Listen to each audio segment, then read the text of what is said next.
पाक फ़ौज के जवान हैं वो शहीद होते हैं इस मुल्क के लिए, सिक्योरिटी फोर्सेस के जो एहलकार हैं वो रोज़ाना अपनी जानें दे रहे हैं। और जब मैं देखता हूँ कि उनकी शहादतों पर नीचे लोग मजाक कर रहे होते हैं, बदतमीज़ी हो, बद-इख़लाक़ी हो, ये 5th जनरेशन वॉर चल रही है जिसके ज़रिए हमारे अपने ही लोगों को अपने ही इदारों के ख़िलाफ़ भड़काया जा रहा है। कश्मीर चले जाएँ तो वहाँ पर भी लोगों का मसाइल हैं, वो कहते हैं कि हमें पाकिस्तान का हिस्सा नहीं बनना, हमें खुद मुख्तारी चाहिए। हुकूमत ने ना जॉब्स दी हैं, ना नौकरियाँ दे रही है, ना कारोबार दे रही है, ना लोन्स दे रही है। रजब भट्ट देख लें, आप डक्की भाई देख लें, सिस्टोलॉजी देख लें, मास सफदर देख लें।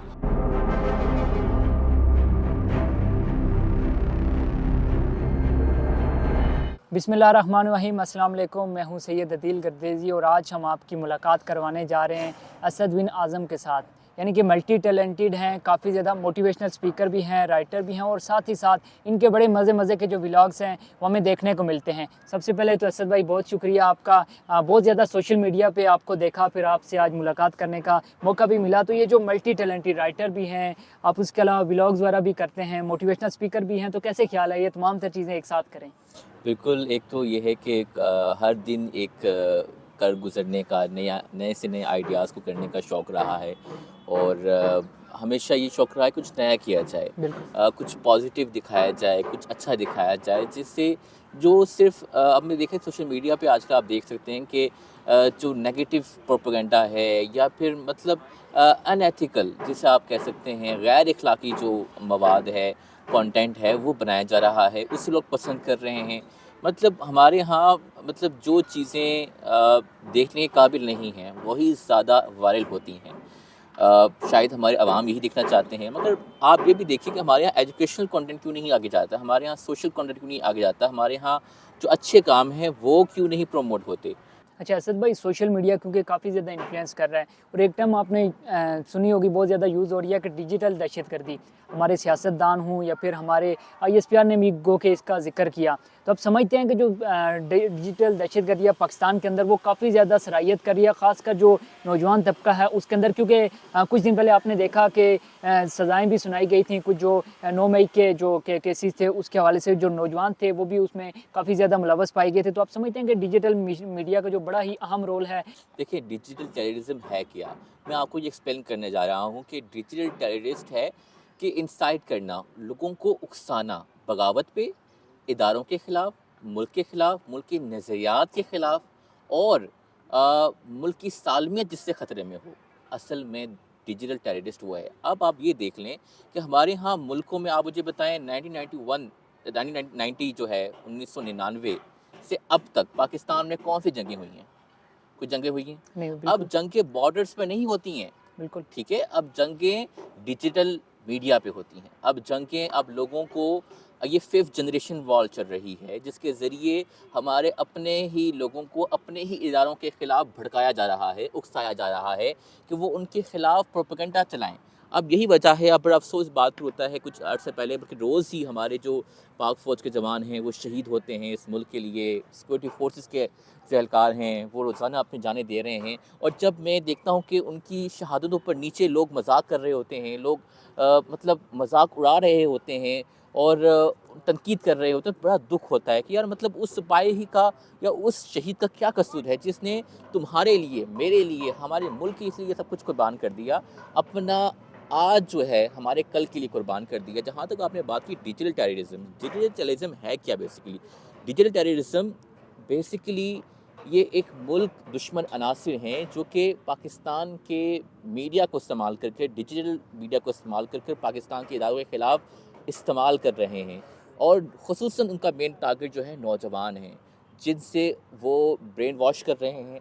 उन ब्रेन वॉश, उसमें पॉलिटिक्स भी आ चुकी है, पॉलिटिकल पोलराइजेशन आप देखें कितनी ज़्यादा बढ़ गई है। Fake news, miss information, disinformation, ये वो चीज़ें हैं जिसके ज़रिए पॉलिटिकल प्रोपेगेंडास के ज़रिए अब जो है, आप अभी की जानिए जो आप कह रहे हैं, जो 9 मई के वाक़यात, अगर आप उनके सरबराहान से बात करें पॉलिटिकल पार्टीज़ के, तो वो इसकी मुखालफत करते हैं कि हम तो ये चाहते ही नहीं थे कि ऐसा हो, ठीक ऐसा है? ही है। मतलब कोई भी नहीं चाहता कि वो मुल्की इदारों के ख़िलाफ़ बात करे, वो मुल्की इदारों को कमज़ोर करे, उनको नुकसान पहुँचाए। तो इस टाइम जो है ये गैर मुल्की ताकतें हैं जो पाकिस्तान की मीडिया को इस्तेमाल कर रही हैं, जो डिजिटल मीडिया को इस्तेमाल करके नौजवानों को उकसा रहे हैं, उनको ब्रेन वॉश कर रहे हैं, उनको वर्गला रहे हैं कि वो मुल्क के ख़िलाफ़ बोले, मुल्क के ख़िलाफ़ जो है, मुल्क के इदारों के ख़िलाफ़ बोले और मुल्क में बगावत और जो है अनारकी फैले। तो उससे बचने के लिए मैं ये कहता हूँ कि जितने भी लोग हैं वो डिजिटल लिटरेसी लेकर आएँ, इससे बहुत ज़रूरी है। इंटरनेट को बंद कर देना इसका हल नहीं है। अच्छा असद भाई, आपने बात की डिजिटल दहशतगर्दी की, फिर फेक न्यूज़ के हवाले से, तो एक फायरवॉल लगा के हुकूमत ने एक इकदाम उठाया कि जो न्यूज़ है उसको कंट्रोल किया जाए। लेकिन इससे जो हमने देखा कि जो वो तमाम तर लोग जो व्लॉगिंग कर रहे थे या जिनका ज़रिया माश यही था, तो वो काफ़ी ज़्यादा बंद हो गया। आप क्या समझते हैं कि इस मसले का ये हल है कि आप फायरवॉल लगा दें और इंटरनेट को स्लो डाउन कर दें? देखिए, पाकिस्तान का शुमार दुनिया के 5वें नंबर पे होता है, जहाँ फ्रीलांसर की सबसे ज़्यादा तादाद है। बिल्कुल। हमारे यहाँ रेवेन्यू ही फ्रीलांसर लेके, आप मुझे बताएं हुकूमत क्या कर रही है? हुकूमत ने ना जॉब्स दी हैं, ना नौकरियाँ दे रही है, ना कारोबार दे रही है, ना लोन्स दे रही है, मतलब कुछ भी तो सपोर्ट नहीं है नौजवानों के पास। अब बिल आखिर वो या तो फ्रीलांसर, क्योंकि अमेज़ॉन है, दीगर जो प्लेटफॉर्म्स हैं उनके ज़रिए वो लोग फ्रीलांसिंग कर रहे हैं, घर बैठ के, यहाँ पाकिस्तान बैठकर बाहर से लाखों करोड़ रुपए कमा रहे हैं, और जिससे ना सिर्फ वो स्टेबल हो रहे हैं बल्कि मुल्क की इकॉनमी भी स्टेबल हो रही है, रेवेन्यू जनरेट हो रहा है। तो उसके ज़रिए देखिए मुल्क में एक तब्दीली आ रही है, मुल्क में जो है इन्वेस्टमेंट आ रही है, मतलब बहुत कुछ हो सकता है। आप देखें कॉल सेंटर्स कितने पिछले सालों कितने बड़े हैं, बिल्कुल। कॉल सेंटर्स में इजाफा हुआ है, फ्रीलांसर कितने बड़े हैं, घर बैठे लोग जो है डिजिटल स्किल्स के ज़रिए ना सिर्फ ग्राफिक डिज़ाइनिंग और दीगर सर्विसेज दे रहे हैं, अपनी सर्विसेज भी दे रहे हैं, अपने स्किल्स भी बेच रहे हैं। तो अगर ये इंटरनेट बंद करते हैं, खुददारा इंटरनेट बंद ना करें, इंटरनेट बंद करना इस मसले का हल नहीं है, और ना ही फायर वॉल या जो वेब मैनेजमेंट सिस्टम को इंस्टॉल करना ये इसका हल नहीं है। इसका हल यही है कि आप जो हैं इसको रेगुलाइज़ करें। जो वायलेटर्स हैं, एक तो ये कि हमारे यहाँ कानून बना दिए जाते हैं हर रोज़। एक अब आजकल आया है वो पाकिस्तान डिजिटल नेशन जो है, अब मैं गलत बोल रहा हूँ तो मुझे ज़रा इत्तला कर दीजिएगा, मगर वो अब नया आया। मुझे पता है ये सारे लॉज आ रहे हैं, इससे पहले पीका लॉ भी था, वो सिर्फ पॉलिटिकल पर्पस के लिए इस्तेमाल हो रहे हैं। बिल्कुल। मतलब जो असल जो चीज़ है ना उसका इम्प्लीमेंटेशन नहीं हो रहा। भाई अगर आप कोई डिफॉर्मेशन कर रहा है, बिल्कुल। किसी की दिल आज़ारी कर रहा है, किसी को बदनाम कर रहा है, किसी का फेक न्यूज़ फैला रहा है, कोई जो है फेक ऑडियो या वीडियो या जो है मिसयूज़ कर रहा है डिजिटल मीडिया को, उसके खिलाफ आज तक मुझे बताएं कौन सा आपने जो है वो एक्शन लिया है? मतलब लॉ मौजूद है मगर इम्प्लीमेंटेशन नहीं है। इम्प्लीमेंटेशन को कोशिश करें कि इंश्योर करें कि वो हर सूरत में इम्प्लीमेंट हो। दूसरा, कुछ ऐसे लॉज लेके आए जाएँ जिससे मीडिया को बंद ना करना पड़े, ट्विटर को बंद ना करना पड़े, बल्कि free and flow of internet हमें दिया जाए, नौजवानों को दिया जाए, ताकि वो स्टेबल हो सकें। अच्छा असद भाई, डिजिटल मीडिया तो इन्फ्लुएंस कर रहा है काफ़ी ज़्यादा, लेकिन क्योंकि आप राइटर भी हैं, आपकी बुक्स वगैरह आपने लिखी, सबसे पहले तो आपने लिखा मैं पाकिस्तान हूँ, उसके बाद अरफा करीम और मुस्लिम साइंटिस्ट, तो आप समझते हैं कि जो एक राइटर होता है वो भी इन्फ्लुएंस कर सकता है, जो नौजवान है उसको गाइड कर सकता है? कोई व्लॉगिंग में कर रहा है, कोई सोशल व्लॉगिंग कर रहा है। आप देखें, मैं अब नाम ज़रूर लेना चाहूँगा क्योंकि हमारे यहाँ अब बहुत ज़्यादा, आप देखें रजब भट्ट देख लें, बिल्कुल। आप डक्की भाई देख लें, सिस्टोलॉजी देख लें, मास सफदर देख लें। मतलब ये सारे एक डिजिटल कंटेंट है, लोग इनको देखते हैं, इनको इन्फ्लुएंस करते हैं। कभी आपने सोचा कि भई इनको क्यों ना हम इनको अच्छे तरीके से यूटिलाइज़ करें, इनको पॉजिटिव और कंटेंट की तरफ उभारा जाए, उन्हें बताया जाए कि भई आपने वो दिखाना है, वो बताना है जिससे माशरे में बेहतरी आ सके। वायलेंस से बचें, इंतशार से बचें, मार-धाड़ से बचें, एक्सट्रीमिस्ट सोच से बचें, अपने माइंड को चेंज करें। मतलब हमारे यहाँ वो भी आज भी देखें, इस दौर में भी आप देख लें कि लड़कियों की तालीम के ऊपर तवज्जो नहीं दी जाती, लड़कियों के स्कूल्स पे बैन है। पाकिस्तान में इस टाइम हर सूबे में आपको एक डाइवर्सिटी मिलेगी। मतलब आप ये चले जाएँ कि मुल्क में मसाइल इतने हैं कि आपको हर जगह डाइवर्सिटी नज़र आएगी। आपको अगर आप चले जाएँ सिंध में चले जाएँ तो वहाँ पे महाजिर और सिंधी लड़ रहे हैं। अगर आप बलूचिस्तान में चले जाएँ उनके तो अलग ही मुतालबा है कि हमें अलग वतन दिया जाए। कश्मीर चले जाएँ तो वहाँ पर भी लोगों का मसाइल हैं, वो कहते हैं कि हमें पाकिस्तान का हिस्सा नहीं बनना, हमें खुद मुख्तारी चाहिए। अगर आप यहाँ पंजाब में चले जाएँ तो साउथ पंजाब वाले और दूसरे पंजाब वाले रो रहे हैं कि हमें अलग सूबा दें। आप अगर KPK में चले जाएँ तो वहाँ पर एक अलग सूरत हाल है, वहाँ पर हज़ारा वाले रो रहे हैं कि हमें सूबा दो, वहाँ KPK वाले मतलब यानी कि इतने मसाइल हैं पाकिस्तान के। अगर आप इन तफरकाबाजियों में, कभी हमें शिया और सुन्नी के नाम पे लड़ाया गया, कभी हमें सियासत के बुनियाद पर लड़ाया गया, कभी हमें यूथिया और पटवारी और जो है जाले कहकर बिल्कुल। तकसीम किया गया, कभी हमें मज़हब की बुनियाद पर तकसीम किया गया है, और माइनॉरिटीज़ के राइट्स के हवाले से आप देख लें क्या काम हो रहा है। मतलब हमें तकसीम दर तकसीम करके तोड़ा गया, और अब ये सूरत हाल है कि हमें अपने इदारों के ख़िलाफ़ भड़का के, इदारों को कमज़ोर करके, इदारों को मतलब इदारों के ख़िलाफ़ एक बुग़्ज़, एक नफ़रत बिल्कुल। इससे पहले कभी नहीं थी, अब क्यों है?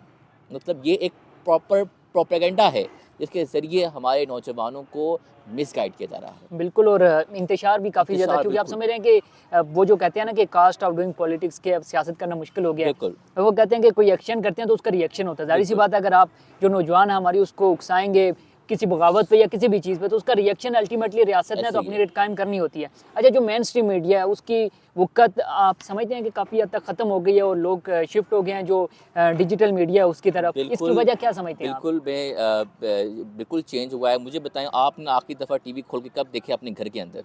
या ऐसे? आपकी फ़ैमिली में आप गौर करें जाके कि आप अगर शहर में रहते हैं कि आपकी अपनी फ़ैमिली ने या आपने आखिरी दफ़ा टीवी खोल के कब देखा है? कोई भी टीवी बिल्कुल। खोल के नहीं देखता। आप ये देख लें, जिन जर्नलिस्ट को आप नहीं मान रहे कि ये जर्नलिस्ट हैं, जिस तरह बिल्कुल। आप जैसे लोग, आप मुझे बड़ा अफ़सोस, तो मेरे बहुत से दोस्त हैं, वो अक्सर कहते हैं, असद यार हमें हमें तो लोग जर्नलिस्ट ही नहीं मानते, हमें तो लोग सहाफ़ी नहीं मानते, हमें तो कौमी असम्बली में जाने की इजाज़त नहीं है, हमें तो इदारों के अंदर जाकर कवरेज करने की जिस तरह और चैनल्स करते होते हैं उस तरह की परमिशन नहीं है। तो भाई वैसे सवाल तो ये उठता है कि अगर आप इन लोगों को, डिजिटल जर्नलिस्ट को अगर आप जर्नलिस्ट नहीं मानेंगे, नहीं मानते, उनको तस्लीम नहीं करेंगे, तो फिर आप सोशल मीडिया पे बैठ के क्या कर रहे हैं फिर? सही क्यों बात है। आपने हर जगह, हर सहाफ़ी ने अपना चैनल खोला हुआ है, क्यों? भई आप कमाएँ ना, आजकल तो लोग अपना चैनल छोड़ के डिजिटल मीडिया को देख रहे हैं टाइम, क्योंकि उन्हें पता है कि वहाँ से कुछ मिलना नहीं है, ठीक है? तो मतलब आप ये देखेंगे कि जितने भी चैनल्स हैं पाकिस्तान के, बड़े से बड़े मेनस्ट्रीम चैनल्स हैं, छोटे से छोटे मेनस्ट्रीम, वो सारे डिजिटलाइज़ हो चुके हैं। अब वो हेडलाइन्स या लाइव स्ट्रीमिंग टीवी पे ही देते हैं, टीवी पे चल रही होती हैं वो अलग अलग बात है, लेकिन मेन उनका फ़ोकस होता है डिजिटल मीडिया के ज़रिए, फ़ेसबुक के ज़रिए, यूट्यूब के ज़रिए लाइव स्ट्रीमिंग दी जाए, लोग बैठ के लाइव मोबाइल के ऊपर देख रहे होते हैं, टीवी खोल के केबल पर नहीं देख रहे होते हैं। बिल्कुल ऐसे। अच्छा, आखिर में क्या पैगाम देना चाहेंगे जो हमारी यूथ है उसको? मैं ज़रूर कहूँगा, एक तो मेरा ये पैगाम है कि एक तो हम जैसे जर्नलिस्ट हैं, आप जैसे जर्नलिस्ट हैं, व्लॉगर हैं, जर्नलिस्ट हैं, उन सब को कौमी धारे में लाया जाए।